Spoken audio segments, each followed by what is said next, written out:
그렇게 모든 걸 던져버릴 용기가 있다면 나랑 아주 재밌는 판 한번 벌여보지 않겠소? 어때? 나한테 당신의 그 억울한 사연 한번 팔아보겠소? 낮에는 얼굴에 숯검정을 묻히고 정신을 놓은 사람처럼 웃으며 엿을 파는 여인 막순.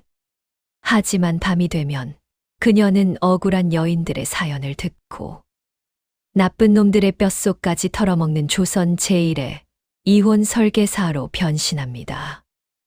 막순이의 통쾌한 사기극, 지금 바로 시작합니다. 이야기는 며칠 전 바람이 제법 차가워지기 시작한 어느 늦가을로 거슬러 올라갑니다. 한양 땅에서 제법 이름난 부촌, 으리으리한 기와집들이 늘어선 골목 어귀에는 유독 담벼락이 높고 대문이 으리으리한 집이 하나 있었습니다. 바로 마을에서 가장 큰 부자라 소문난 최참판 댁이었지요. 곳간에는 1년 내내 쌀가마니가 썩어 나갈 정도로 재물이 넘쳐났지만 이 집안 사람들의 인심은 그야말로 바늘구멍보다도 좁고 매정했습니다. 특히 최참판의 부인인 조씨, 성을 가진 시어머니는 동네의 개가 마당을 지나가도 몽둥이를 들고 쫓아낼 만큼 지독한 구두쇠의 심술쟁이였지요. 그리고 이 크고 차가운 집에서 가장 불쌍한 존재는 바로 며느리 소희였습니다. 본래 소희는 아쉬울 것 없이 자란 양반집 교수였습니다. 그녀의 친정아버지는 딸을 시집 보내며 무려 수십 바리가 넘는 어마어마한 비단과 금은보화를 혼수로 딸려 보냈지요. 하지만 소희의 친정아버지가 갑작스러운 병으로 세상을 떠났고 가세가 기울자 시어머니 조 씨의 태도는 돌변했습니다. 친정이 몰락했으니 너는 이제 우리 집 하녀나 다름없다. 시어머니는 소희가 가져온 화려한 혼수와 재물은 자신의 육각수 안방에 꽁꽁 숨겨두고는 소희에게는 하인들이나 입을 법한 거친 무명옷 한 벌만 던져주었습니다. 새벽 이슬이 채 마르기도 전인 이른 아침. 소희는 살얼음이 낀 차디찬 냇가에 쪼그려 앉아 산더미 같은 빨래를 하고 있었습니다. 손끝이 붉게 얼어 터지고 거친 빨래 방망이를 쥔 손바닥에는 피멍이 들었지만 소희는 묵묵히 방망이질만 할 뿐이었습니다. 그녀의 남편인 민호라는 작자는 어땠을까요? 아내가 냇가에서 손이 부르트도록 빨래를 하는 동안 남편은 아내가 가져온 혼수를 팔아넘긴 돈으로 매일 밤 기방을 들락거렸습니다. 심지어 며칠 전부터는 얼굴이 반반한 어린 기생을 아예 첩으로 들이겠다며 안채를 비우라고 으름장을 놓기까지 했지요. 얼음장 같은 냇물 위로 소희의 뜨거운 눈물이 툭툭 떨어졌습니다. 소희는 빨개진 손으로 얼굴을 감싸 쥐고 소리 죽여 울었습니다. 아무도 도와줄이 없는 이 차가운 세상에서 소희의 마음은 이미 잿빛으로 바스라지고 있었던 것입니다. 그날 오후 시어머니의 잔심부름으로 퉁퉁 부은 눈을 하고 장터에 나온 소희의 귀에 아주 기묘하고도 흥겨운 소리가 들려왔습니다. 어허이, 엿사시오, 엿사. 한 입 빼어 물면 누웠던 병자도 벌떡 일어난다는 호박엿이오. 시어머니 속 뒤집어질 때 먹으면 속이 뻥 뚫리는 가락엿이오. 장터 한복판, 사람들 사이로 덩실덩실 춤을 추며 가위질을 하는 여인이 있었습니다. 산발이 된 머리에 얼굴에는 시커먼 숯검정을 잔뜩 묻히고 옷은 여기저기 기워 입어 너덜너덜한 행색. 동네 아이들이 졸졸 따라다니며 정신 나간 엿장수 막순이 온다며 놀려대도 여인은 그저 허허실실 웃으며 커다란 가위를 찰그락거릴 뿐이었습니다. 하지만 사람들은 모르는 사실이 하나 있었습니다. 해벌쭉 웃고 있는 막순의 그 시커먼 얼굴 사이로 반짝이는 두 눈동자만큼은 한양 바닥에 그 어떤 사또보다도 매섭게 주변을 살피고 있었다는 것을요. 막순의 시선이 인해 장터 한 구석에서 고개를 푹 숙인 채 걸어가는 며느리. 소희의 굽은 등과 붉게 짓무른 손등에 가닿았습니다. 가위질을 하던 막순의 손이 아주 찰나의 순간 우뚝 멈췄습니다. 실성한 듯 웃고 있던 그녀의 입가에서 웃음기가 싹 가시더니 낮게 중얼거렸지요. 또 한 명 있구만. 금수만도 못한 자들에게 물어뜯기고 있는 불쌍한 토끼 새끼가. 그것이 바로 벼랑 끝에 선 며느리 소희와 억울한 여인들의 구원자 막순이 얽히게 된 운명적인 첫 만남이었습니다. 장터에서 무거운 장바구니를 이고 돌아오는 소희의 발걸음은 천근만근 무겁기만 했습니다. 저 멀리 남들은 평생에 한 번 밟아보기도 힘들다는 으리으리한 기와집 대문이 보였지만 소희에게 그곳은 숨이 막히는 감옥이자 생지옥이나 다름없었지요. 무거운 대문을 열고 마당에 들어서자마자 안방 툇마루에 뱀처럼 따리를 틀고 앉아 있던 시어머니 조 씨의 날카로운 목소리가 마당을 쩌렁쩌렁 울렸습니다. 아이고, 어느 양반집 귀한 마님이신지 해가 중천을 넘어 서산으로 넘어가는데 이제야 기어 들어온 후 장터에서 국밥이라도 한 그릇 든든히 챙겨 먹고 오느라 일이 늦었더냐? 아, 아닙니다, 어머니. 포목점에 들러 어머님 입으실 비단옷감을 고르느라. 쯧쯧, 친정 가세가 기울고 나니 아주 눈에 뵈는 게 없지. 그깟 심부름 하나 시켰다고 유세를 떠는 꼴이라니. 어디 보자. 장 봐온 것 좀 이리 내와 보거라. 시어머니 조 씨는 소희가 바닥에 내려놓은 바구니를 거칠게 뒤적였습니다.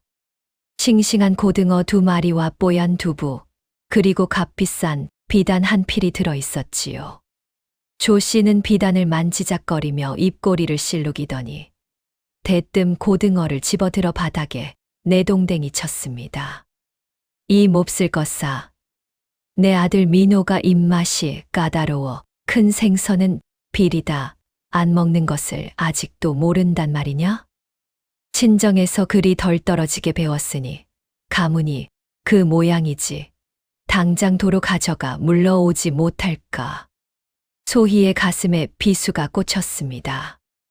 돌아가신 아비의 모욕까지 듣자 참았던 눈물이 왈칵 쏟아질 것 같았지만 소희는 입술을 꽉 깨물고 바닥에 엎드렸습니다.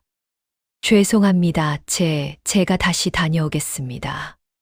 하지만 시어머니의 표독스러움은 여기서 끝이 아니었습니다. 조 씨는 눈을 번뜩이며 말했지요. 됐다. 도로 다녀오면 밤이 이슥할 터인데. 내가 오늘 배가 불러 일을 게을리하니. 오늘 밤엔 저녁밥을 굶고 사당에 있는 녹그릇들을 모조리 꺼내다 닦거라. 파리가 미끄러질 정도로 윤이 나지 않으면 내일 아침 국물도 없을 줄 알아라. 달빛조차 구름에 숨어버린 칠흑 같은 밤. 싸늘한 찬바람이 부는 뒷마당 우물가에서 소희는 홀로 쪼그려 앉아 산더미처럼 쌓인 제사용 녹그릇을 닦고 있었습니다. 하루 종일 물 한 모금 마시지 못한 빈속은 쓰리다 못해 뒤틀렸고 차가운 물에 젖은 손은 붉게 부어올라 감각조차 없었습니다. 그녀의 뺨 위로 투명한 눈물이 흘러내려 녹그릇 위로 툭 떨어졌습니다. 그때였습니다. 대문 쪽에서 시끌벅적한 소리가 들리더니 짙은 술 냄새와 싸구려 분 향기가 마당을 훅 덮쳤습니다. 소희의 남편 민호가 기방의 어린 기생월향을 아예 집 안으로 데리고 들어온 것이었습니다. 어허, 우리 이쁜 월향이. 이 집이 이제 내가 안방마님 노릇을 할 곳이다. 어떠냐? 기와가 아주 으리으리하지 않느냐? 아잉, 날이 근데 저기 우물가에 쭈그려 앉아있는 저 꾀죄죄한 여인은 미신지요? 설마 이 대가녀입니까? 그 말에 민호는 비릿한 웃음을 흘리며 소희에게 다가왔습니다.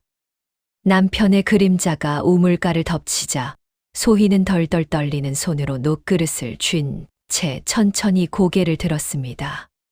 어이, 소희. 마침 잘 깨어 있었군. 내 며칠 전부터 안채를 비우라고 일렀건만 어찌 아직도 방을 꿰차고 있는 게냐? 꼴 보기 싫으니. 내일부터는 저기 헛간 옆 하인방으로 짐을 옮기거라. 아, 그리고 내가 쥐고 있는 뒷방 곳간 열쇠. 그거 당장 이리 내놓아라. 서방님 뒷방 곳간이라뇨? 거기 제 친정아버지가 마지막으로 남겨주신 제 혼수품과 유품이 있는 곳이 아닙니까? 그 열쇠를 시끄럽다. 친정이 풍비박산난 마당에 내가 내 집에 얹혀 사는 밥값이 얼만데. 그깟 혼수품은 벌써 어머니가 내다 팔아 우리 월향이 가마 태워줄 돈으로 썼느니라. 얼른 열쇠나 내놓아라. 민호는 무자비하게 발길질을 하여 소희를 바닥에 내동댕이 쳤습니다. 소희가 밤새 닦아놓은 녹그릇들이 흙바닥을 뒹굴며 처참한 소리를 냈습니다. 소란스러운 소리에 안방문이 열리며 시어머니 조씨가 나왔지만 며느리가 쓰러진 꼴을 보고도 시어머니는 오히려 간사한 기생을 향해 활짝 웃어 보일 뿐이었습니다. 아이고, 우리 아기씨 오셨소. 저런 미련한 것은 신경 쓰지 말고 어서 따뜻한 안방으로 들어오시구려. 클바닥에 쓰러진 소희는 하하호호 웃으며 안방으로 들어가는 남편과 시어머니, 그리고 기생의 뒷모습을 멍하니 바라보았습니다. 입술이 터져 피가 흘렀지만 아픔조차 느껴지지 않았습니다. 마음속에서 무언가 툭 하고 끊어지는 소리가 났습니다. 가족이라는 이름의 잔인한 폭력. 자신의 편은 단 한 명도 없는 이 지옥 같은 세상. 소희는 비틀거리며 자리에서 일어났습니다. 그녀의 눈동자엔 더 이상 눈물조차 남아있지 않았습니다. 그저 초점 없는 텅 빈 눈으로 칠흑같이 어두운 뒷산에 깎아지른 절벽을 향해 치마를 질질 끌며 몽유병 환자처럼 걸어가기 시작했습니다. 그래, 이 지옥을 끝내는 길은 스스로 모든 걸 놓아버리는 것뿐이다. 그렇게 차가운 밤이슬을 맞으며 산을 오르고 또 오른 소희. 마침내 아찔한 절벽 끝에 서서 천길 낭떠러지 아래로 발을 내디디려던 바로 그 순간이었습니다. 등 뒤에서 들려온 너무도 엉뚱하고 경쾌한 엿장수 가위 소리. 쯧쯧쯧. 아유, 아까워라. 그 곱고 귀한 생을 왜 그딴 금수만도 못한 자들 좋은 일에 쓴답니까? 어둠 속에서 씩 웃으며 나타난 자, 바로 낮에 장터에서 마주쳤던 기이한 엿장수 막순이었습니다. 저리 비키시오. 다 끝난 목숨이오. 내 발로 이 지옥을 끝내게 내버려 두란 말이오. 거참 성미 한 번 급한 토끼로구만. 벼랑 끝에서 발을 구른다고 누가 알아준답니까? 당신 시어머니는 잘 죽었다며 손뼉을 칠 테고, 당신 서방은 그 어린 기생년과 기이낙낙하며 당신이 남긴 비단 이불을 덮고 잘 텐데. 억울해서 저승 문턱이나 제대로 넘겠소. 절벽에 매서운 칼바람이 소희의 얇은 치맛자락을 거칠게 흔들고 있었습니다. 한 발짝만 내디디면 끝을 알 수 없는 칠흑 같은 어둠 속. 소희는 떨리는 어깨를 감싸쥐며 어둠 속에서 번뜩이는 막순의 두 눈을 바라보았습니다. 낮에 보았던 실성한 엿장수의 흐리멍덩한 눈빛이 아니었습니다. 먹이를 노리는 호랑이처럼 매섭고 깊은 연못처럼 서늘한 눈빛. 막수는 품에서 달콤한 냄새가 나는 호박엿 한 가락을 툭 부러뜨려 소희의 굳은 손에 쥐어주었습니다. 일단 이거 하나 입에 물고 내 이야기 한번 들어보. 나는 억울한 여인네들의 사연을 사서 그 사연에 피눈물을 얹어 곱절로 되팔아주는 장사꾼 막순이라 하오. 당신이 흘린 그 뜨거운 눈물 내가 아주 비싼 값에 사주겠소.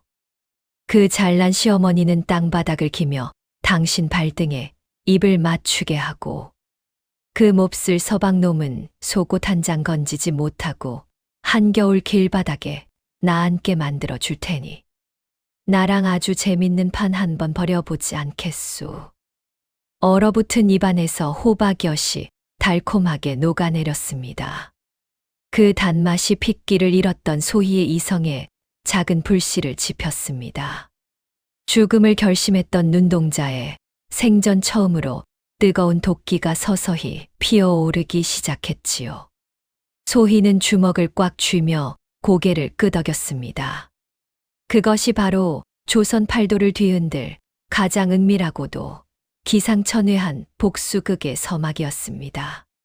계약을 맺은 다음 날부터 으리으리했던 최참판 댁에는 아주 기이하고 스산한 바람이 불기 시작했습니다. 가장 먼저 시작된 것은 시어머니 조 씨의 애간장을 태우는 은밀한 도둑질이었습니다. 조 씨가 육각수 자개장 깊숙한 곳에 비단으로 겹겹이 싸서 숨겨두었던 청나라제. 옥비녀가 감쪽같이 사라진 것을 시작으로 며느리 소희의 혼수품이었던 귀한 산호 놀이개며 명주실 뭉치들이 밤사이 하나둘 흔적도 없이 증발하기 시작한 것입니다. 아이고, 내 비녀, 내 옥비녀가 어디 갔느냐. 어떤 처 죽일 놈이 감히 안방에 손을 대. 조 씨는 길길이 날뛰며 집안 하인들을 모조리 마당에 꿇어앉히고 메타작을 해댔지만 사라진 물건은 머리카락 한 올조차 찾을 수 없었습니다. 문고리는 굳게 잠겨 있었고 창호지에는 구멍 하나 뚫려 있지 않았으니까요. 하지만 진짜 공포는 해가 지고 짙은 어둠이 깔린 뒤에 찾아왔습니다. 달빛마저 구름에 가려진 캄캄한 밤. 조 씨가 불안한 마음에 잠을 청하지 못하고 이불을 뒤집어 쓰고 있을 때였습니다. 어디선가 스스쓱 스스쓱 마른 나무잎이 바닥을 구르는 듯한 기괴한 소리가 안방벽을 타고 흘러들었습니다. 누구요? 밖에 누구냐? 조 씨가 소리를 빽질렀지만 돌아오는 것은 쥐 죽은 듯한 정막뿐이었습니다. 겨우 놀란 가슴을 쓸어내리려는데 이번에는 창호지 문 밖으로 기이한 그림자가 어른거렸습니다. 길게 풀어헤친 머리카락에 손에는 무언가 뾰족한 것을 쥔 여인의 형상. 그리고 바람을 타고 흐느끼는 듯한 뼈를 깎는 듯한 기괴한 울음소리가 조 씨의 귓가를 파고들었습니다. 내 것을 내놓아라. 억울하게 죽은 내 딸의 피눈물. 귀신, 사람 살려. 다음 날 아침 퀭한 눈으로 방문을 연 조 씨는 그 자리에 거품을 물고 쓰러질 뻔했습니다. 안방 문지방에 누군가 시뻘건 달피로 기괴한 부적을 그려놓고 그 위에 부러진 옥비녀 조각을 꽂아둔 것입니다. 며칠 밤낮으로 이어지는 환청과 기괴한 그림자, 그리고 사라지는 재물들. 기세등등하던 시어머니 조 씨는 일주일도 채 되지 않아 바싹 말라붙은 장작처럼 생기를 잃고 덜덜 떠는 신세가 되었습니다. 막순이 쳐놓은 완벽한 심리전에 그 독하던 노인네의 이성이 서서히 무너져 내리고 있었던 것입니다. 어머니, 안색이 왜 이리 상하셨습니까? 집안이 이리 뒤숭숭하니 장터에서 제일 용하다는 무당이라도 불러 굿판을 벌여야겠습니다. 매일 밤 기방에서 첩월향이와 술에 찌들어 살던 남편 민호도 집안에 귀신이 들렸다는 소문에 겁을 집어먹고 호들갑을 떨었습니다. 조 씨는 당장 한양 바닥에서 제일 신기가 독하다는 무당을 수소문해 집으로 모셔 오라 명했습니다. 그리고 며칠 뒤 최참판댁 앞마당에는 오색 찬란한 천이 나부끼고 코를 찌르는 향냄새가 진동하는 거대한 굿판이 벌어졌습니다. 징 소리와 장구 소리가 심장을 쿵쿵 때리는 가운데 드디어 소문으로만 듣던 그 용한 무당이 가마에서 내렸습니다. 화려한 무당옷을 겹겹이 꿰입고 얼굴에는 하얗게 분칠을 한 채 입술을 붉게 칠한 여인. 그 서늘하고도 매서운 눈매의 무당은 다름 아닌 변장한 막순이었습니다. 막순은 방울을 짤랑거리며 덩실덩실 마당을 돌더니 돌연 조 씨의 코앞에 바짝 다가가 방울을 냅다 집어 던지며 벼락같이 호통을 쳤습니다. 이 미련하고 탐욕스러운 노인네야. 내년의 눈에는 저 지붕 위에서 피눈물을 흘리며 춤을 추는 원귀가 보이지 않느냐. 아이고, 보살님, 살려주십시오. 대체 무슨 원귀가 씌었길래 밤마다 제 목을 조르는 것입니까? 조 씨는 체면도 내팽개치고 막순의 발 앞에 납작 엎드려 싹싹 빌었습니다. 막순은 눈을 희번덕거리며 남편 민호와 조 씨를 번갈아 가며 삿대질을 해댔습니다.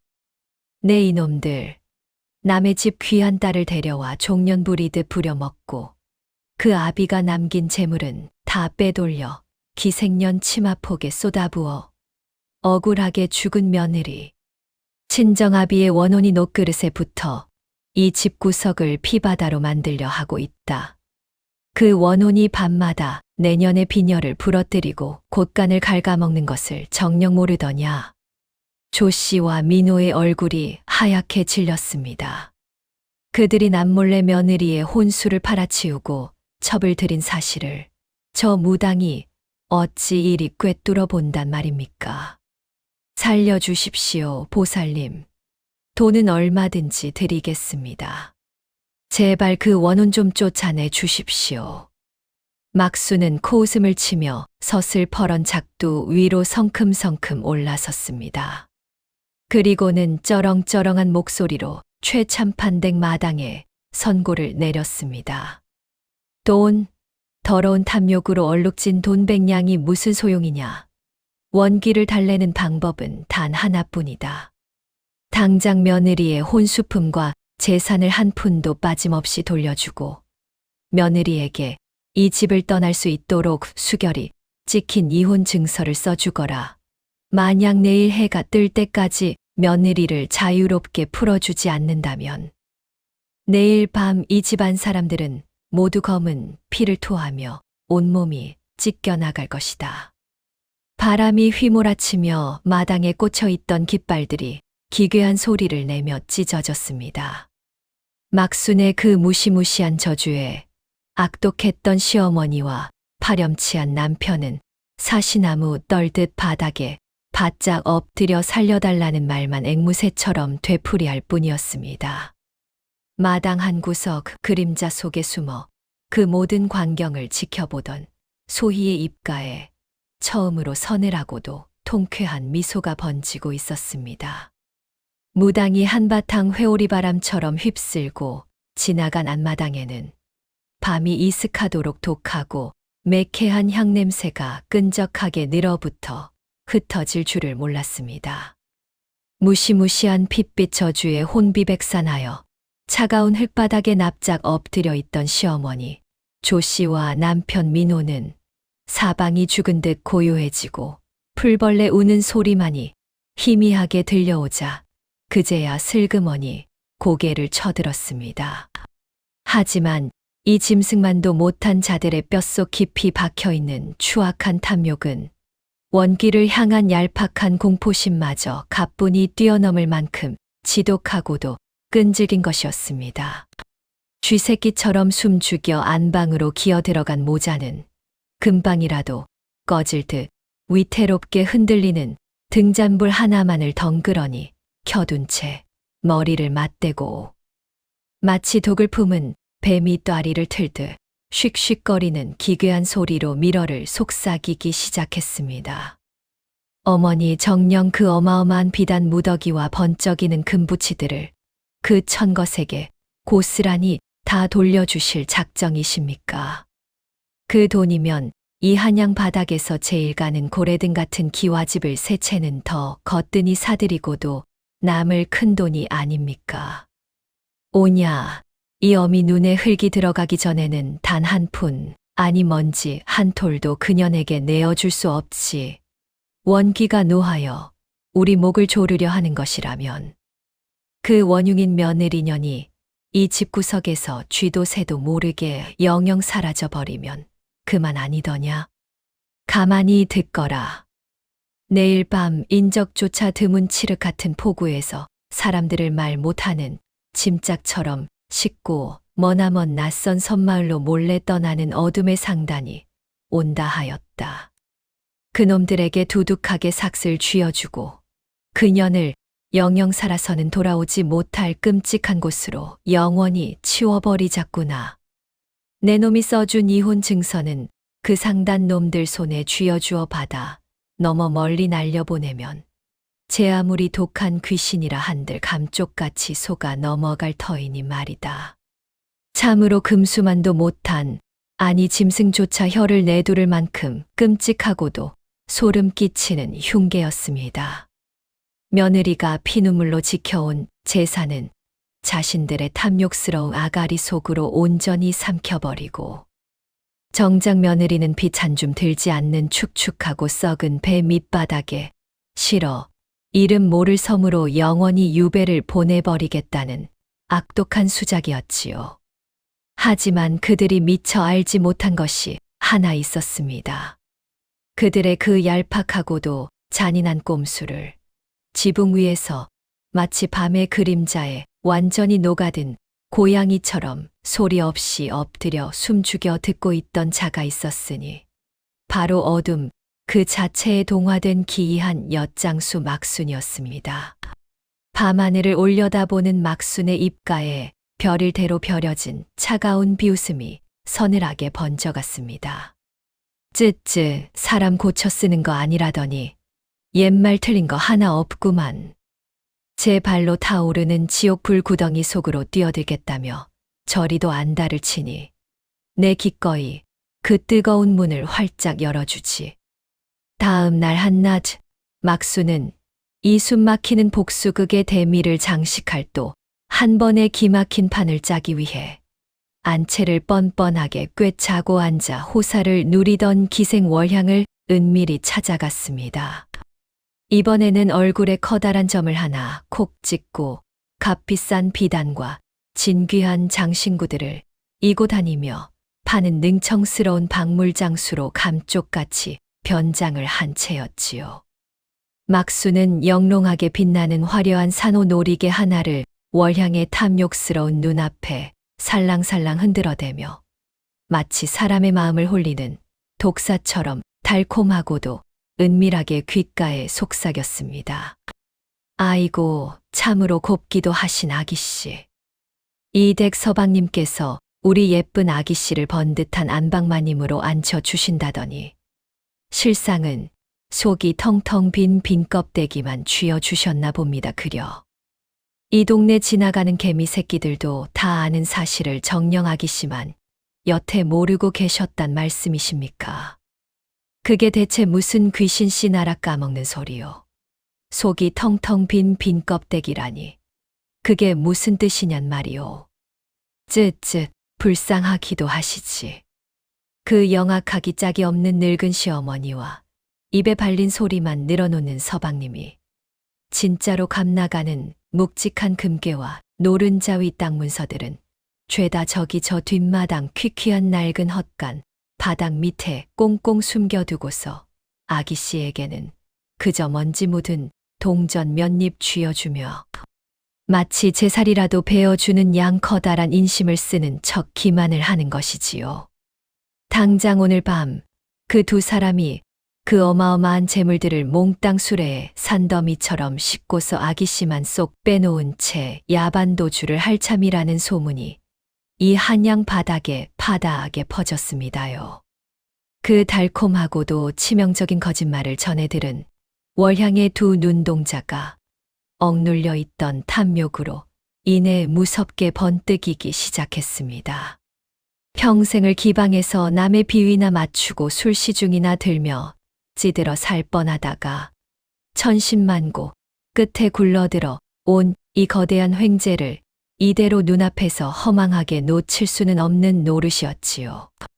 월향은 속으로 이를 아득바득 앓며 오늘 밤 그 배신자 모자가 헛간 문을 열어 젖히기 전에 자신이 한 발 먼저 들어가 그 찬란한 금부치들을 모조리 쓸어 담아 밤안개 속으로 달아나리라 아주 굳게 그리고 독하게 다짐했습니다. 그렇게 저마다의 시커먼 탐욕과 치졸한 배신이 거미줄처럼 얽히고 설킨 운명의 잔혹한 밤이 마침내 최참판댁 위로 무겁게 내려앉았습니다. 먹구름이 달빛마저 완전히 집어삼켜 한치 앞도 분간할 수 없는 칠흑 같은 밤.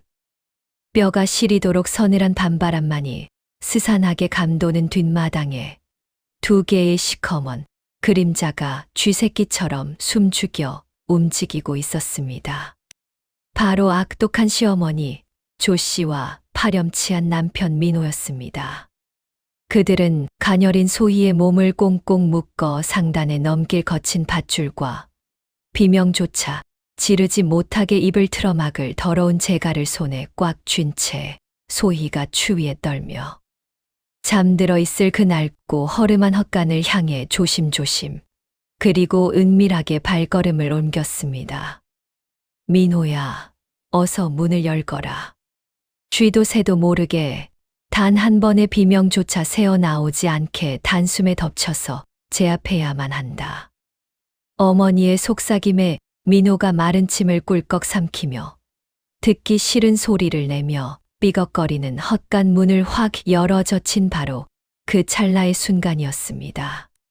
어둠 속에서 벌벌 떨며 웅크리고 있어야 할 연약하고 불쌍한 며느리의 모습 대신 번쩍하는 천지를 진동시킬 듯한 소리와 함께 수십 개의 시뻘건 횃불들이 일제히 타오르며 캄캄했던 헛간 안팎을 한낮의 태양 아래처럼 눈이 부시도록 환하게 밝혀버렸습니다. 이게 대체 무슨 일이야? 강렬한 불빛에 눈이 부셔 비틀거리며 뒷걸음질 치는 조 씨와 민호의 혼비백산한 시야에 들어온 것은 달빛을 받아 시퍼렇게 날이 선 칼을 허리에 차고 두 눈에 쌍심지를 켠 포도대장과 금방이라도 베어버릴 듯 험악한 인상을 한 수십 명의 관군들이었습니다. 그리고 그 듬직한 사내들 뒤에서 시집 온 이후로 단 한 번도 고개를 들지 못하고 언제나 땅만 보며 죄인처럼 주눅 들어있던 며느 소희가 마치 눈보라 속에서도 꺾이지 않는 푸른 대나무처럼 꼿꼿하게 허리를 펴고 당당히 서서 바닥에 주저앉은 두 사람을 향해 얼음장처럼 서늘하고도 자비 없는 시선을 내려다보고 있었지요. 그리고 소희의 바로 곁에는 이 모든 완벽한 덫을 설계한 여유로운 표정의 막순이 특유의 엿가위를 찰그락 부딪히며 소름 돋도록 비릿하고도 통쾌한 미소를 짓고 있었습니다. 어이쿠, 참으로 때 맞춰 마침 잘 와주셨소이다. 자기 조강지처를 어둠의 짐승들에게 돈을 받고 팔아넘기려 한저 파렴치하고도 인면수심인 자들의 끔찍한 범행 현장을 포도대장 나리께서 아주 두 눈으로 똑똑히 지켜보셨사옵니다. 막순의 그 능청스럽고도 날카로운 일갈에 밤 공기를 가르는 포도대장의 천둥 벼락 같은 호통이 터져 나왔습니다. 이 천하의 몹쓸 악독한 것들, 남의 집 귀하고 어여쁜 여식을 며느리로 데려와 그 막대한 재물을 갈취하며 피눈물을 흘리게 한 것도 모자라 이제는 아예 사람의 탈을 쓰고 그 목숨마저 타국으로 팔아넘기려 하다니. 여봐라, 당장 저 극악무도한 놈들을 오라로 꽁꽁 포박하여 서늘한 관아의 감옥으로 끌고 가라. 아닙니다. 무언가 단단히 오해를 하신 것입니다. 날이 저 미친 엿장 수년이 작정하고 꾸며낸 새빨간 거짓말입니다요. 억울합니다. 민호가 흙바닥을 뒹굴며 미친 듯이 발버둥을 치고 침을 튀겨가며 변명을 늘어놓으려 했지만 무자비하게 날아드는 관군들의 굵은 포승줄이 그들의 목과 손발을 숨이 막히도록 단단하게 올감해 버렸습니다. 바로 그때 정적을 깨고 저쪽 안채 쪽에서 귀청을 찢는 듯한 요란하고도 처절한 여인의 비명 소리가 들려왔습니다. 아이고, 내 돈, 내 피 같은 금부치들이 다 어디로 갔단 말이냐? 신발도 채 신지 못하고 헐레벌떡 앞마당으로 미친 사람처럼 달려 나온 것은 머리가 산발이 되고 얼굴엔 도끼가 가득한 기생월향이었습니다. 막순이 던진 그 달콤한 거짓말의 꾀에 완벽하게 넘어간 월향이 진짜 값비싼 재물이 숨겨져 있는 줄로만 철석같이 믿고 조 씨의 은밀한 안방을 이 잡듯이 샅샅이 뒤집어 엎다가 결국 조 씨가 평생을 악착같이 모아 방바닥 장판 및 깊숙한 곳에 꽁꽁 숨겨두었던 진짜 알짜배기 땅 문서들과 금부치들까지 몽땅 찾아내어 커다란 보따리에 우겨넣고 도망치려던 참이었지요. 하지만 높은 담벼락을 넘기도 전에 매복해 있던 관군들에게 덜미를 잡혀 그 꼴사나운 모습을 만천하에 드러내고 만 것이었습니다. 자신의 피부치인 며느리를 잔인하게 팔아넘기려던 악독한 시어머니와 비겁한 남편, 그리고 그들을 배신하고 재산을 몽땅 훔쳐 홀로 달아나려던 얄팍한 기생. 서로가 서로의 목덜미를 물어뜯으며 끝없는 탐욕을 부리던 이 굶주린 승냥이 같은 자들은 결국 자신들이 스스로 파놓은 깊고 어두운 함정에 사이좋게 빠져버리며 그 누구도 구제해 줄 수 없는 가장 처참하고도 완벽한 파멸을 맞이하게 된 것입니다. 그로부터 며칠 뒤 사람들로 북적이는 한양의 커다란 장터 한복판에는 사람들의 묵은 체증을 단번에 내려가게 할 아주 기가 막히게 통쾌하고도 시원한 방이 하나 크게 나붙었습니다. 오랜 세월 동네 사람들의 고혈을 빨아먹고 며느리를 학대하며 온갖 악독한 짓을 일삼던 그 위세당당했던 최참판댁 일가가 나라의 전 재산을 남김없이 몰수당하고 뼈가 시리도록 서늘한 관아의 차가운 돌바닥에 내동댕이 쳐졌다는 소식이었습니다. 며느리에게 짐승만도 못한 짓을 서슴지 않던 시어머니 조 씨는 평생을 입에 달고 살며 유세를 떨던 그 잘난 양반의 체면 따위는 온데간데 없이 다 찌그러진 바가지 하나를 달랑 들고 이 집 저 집 동량을 다니며 거리를 떠도는 비참한 신세가 되었고 아내를 버린 파렴치한 남편 민호와 탐욕스러운 기생 월향 역시 평생 빛 한 줌 들어오지 않는 캄캄한 옥에 갇혀 끔찍한 죗값을 치르게 되었지요. 그리고 길고 길었던 악몽에서 깨어난 소희는 그동안 억울하게 빼앗겼던 자신의 소중한 혼수와 친정아버지의 유산인 재산을 한 푼도 빠짐없이 모두 되찾은 것은 물론이거니와 붉은색 수결이 아주 선명하고도 자랑스럽게 찍힌 이혼 증서를 손에 꼭 쥐고서 그 지옥 같고 숨 막히던 으리으리한 대문을 두 발로 아주 당당하게 박차고 걸어 나왔습니다. 이제 그녀의 가녀린 등은 더 이상 짓눌린 슬픔으로 굽어있지 않았고 세상을 향해 열린 그녀의 맑은 눈동자는 그 어느 때보다도 단단하고 찬란하게 빛을 발하고 있었습니다. 자, 억울하고 가슴 시린 사연을 아주 비싸고 통쾌하게 팔아치운 엿장수 막순이의 신명나는 사기극 어떠셨습니까? 답답하게 꽉 막혀있던 가슴속 응어리가 아주 시원하게 뻥 뚫리는 참으로 후련한 밤이 되셨기를 바랍니다. 오늘 제가 여러분을 위해 정성껏 준비한 야담은 여기까지입니다. 이 엎치락 뒤치락하는 통쾌한 이야기가 재미있으셨다면 구독과 좋아요를 꼭 눌러주시어 저에게 큰 힘을 보태어 주시고, 혹시라도 살아가며 남들에게 차마 말 못할 억울하고 분통 터지는 사연을 안고 계신다면, 달이 유난히 밝게 비추는 밤, 어디선가 바람을 타고 아련하게 들려오는 경쾌하고도 기이한 엿장수의 가위 소리에 가만히 귀를 기울여 보시지요. 그럼 오늘 밤도 무거운 짐은 모두 내려놓으시고 아주 편안하고 따뜻한 밤이 되시기를 바랍니다.